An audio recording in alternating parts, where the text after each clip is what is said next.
উমরা ও হাজ্জে মা বোনেরা মাহরাম ছাড়া বা মাহরাম নিয়ে যেতে পারবেন কিনা? জি জি, এটা গুরুত্বপূর্ণ প্রশ্ন।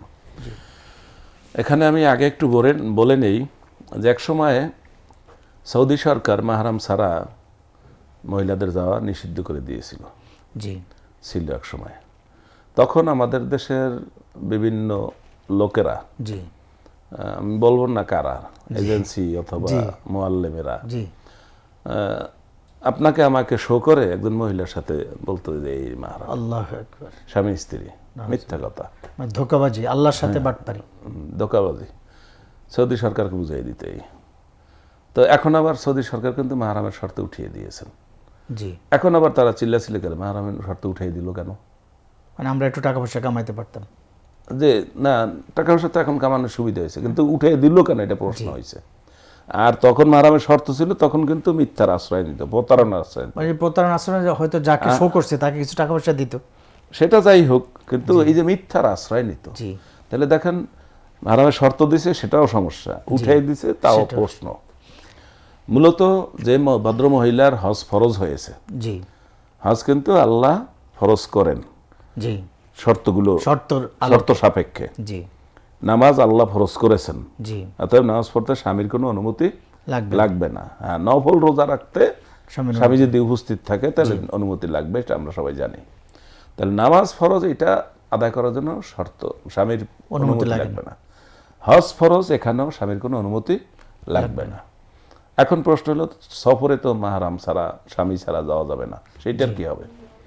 সে সম্পর্কে সবচাইতে সহি হাদিসের কিতাব টোটাল দুনিয়ায় আরব দেশে মনে করা হয় মুয়াত্তা ইমাম মালিক।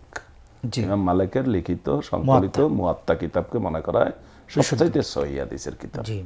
যদিও আমাদের এতদ অঞ্চলে মনে করা হয় বুখারীকে। তো মুয়াত্তায় এই বিষয়ে একটা অধ্যায় আছে যে যে মহিলার হজ ফরজ হয়েছে তিনি কি করবেন। সেখানে হাদিসে উল্লেখ আছে যে যার ফরজ হয়েছে তিনি তার পার্শ্ববর্তী পরিচিত মহিলাদের সাথে হজে চলে যাবেন, খুব তাড়াতাড়ি, দেরি করবেন না।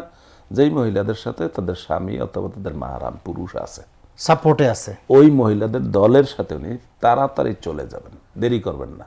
কারণ দেরি করলে তার হজটা নাও হতে পারে। জি, তো এটা মুয়াত্তা ইমাম মালিক, জি, সেখানে হজের অধ্যায় এটা উল্লেখ আছে। জি, দ্বিতীয়ত আসেন যে উমরা, এটা তো ফরজ না, জি, তাহলে এইটা কি যেতে পারবে কিনা? হ্যাঁ, এটা যেহেতু ফরজ না, এটা স্বাভাবিক না। জি, তবে ইউসুফ আল কারজাবি রাহিমাহুল্লাহ, যিনি আন্তর্জাতিক একজন স্কলার, জি, অত্যন্ত গবেষক, বড় একজন গবেষক ছিলেন, জি, তিনি কিন্তু এই বিষয়টা বলছেন এইভাবে যে মহিলাদের সফরের জন্য যেটা মাহরাম বা স্বামী দরকার, সেটা সিকিউরিটির জন্য। এবং মক্কা মদিনা হলো দুনিয়ার মধ্যে এমন দুইটা শহর যেখানে নারী পুরুষ নির্বিশেষে হজের সময়, উমরার সময়, সর্ব অবস্থায় সবার 100% সিকিউরিটি আছে, এখানে কোনো সমস্যা নেই। অতএব সিকিউরিটির যেটা, সেটা কিন্তু আছে।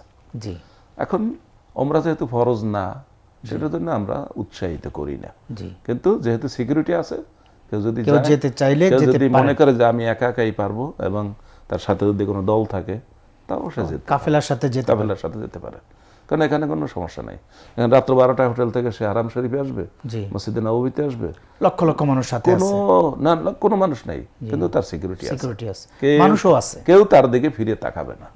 এবং আমরা যে হোটেলে থাকে লোকেরা, আমরা থেকেছি, সেখানে কিন্তু আমরা কোনো লক করি না।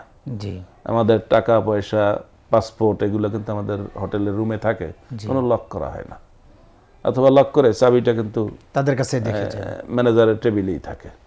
এবং ওখানে যারা মহিলারা গেছেন তারা সবাই অনুভব করছেন তাদের সিকিউরিটি আছে, কোনো সমস্যা নেই।